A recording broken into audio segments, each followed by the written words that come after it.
Hi guys, இங்கே பார்த்தீங்கன்னா நம்ம வெள்ளிங்கிரி மலை வந்து மேலே வந்துட்டோம். உச்சியில் அதோ தெரிந்து பாருங்கள் வேலு.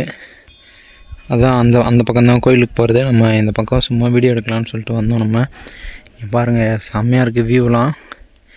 ஒரு வாட்டியாச்சும் எக்ஸ்பீரியன்ஸ் பண்ணுறேங்க வெள்ளிங்கிரியை. ஆனால் ரொம்ப டஃப்பாக இருக்கும்.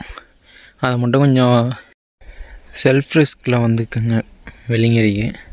ஆனால் சூப்பராக இருக்குது வியூ மேலே ஃபுல்லாக. ஆனால் ஒரு சில இடத்துலலாம் கொஞ்சம் கலீஜியாக பண்ணி வச்சுருக்கானுங்க. வர வழியிலே பாத்ரூம்லாம் போய்ட்டு வச்சு எல்லா செப்பல் வெறுங்காலோடு வராங்க. செப்பல் இல்லாமல் கூட அந்த இடத்துலலாம் போய் வச்சுருக்காங்க. எப்படி நடந்து வருவாங்கன்னா அவங்களே யோசிக்கிறது. ஃபைனலாக வெள்ளிங்கிரி வந்துட்டோம் கைஸ். ஃபைனலி வந்து கோபுர உச்சிக்கு வந்தாச்சுன்னு தான் சொல்லணும். நம்ம வெள்ளிங்கிரி ஆண்டவரை பார்க்க போகிறோம். இங்கே வந்து ஒரு விநாயகர் சிலை இருந்தது. நம்ம இப்படி கீழே இறங்கினா வெள்ளிங்கிரி ஆண்டவரை பார்த்துடலாம் கைஸ். நெக்ஸ்ட் வீடியோவில் வெள்ளிங்கிரி ஆண்டவரை காமிக்கிறோம்.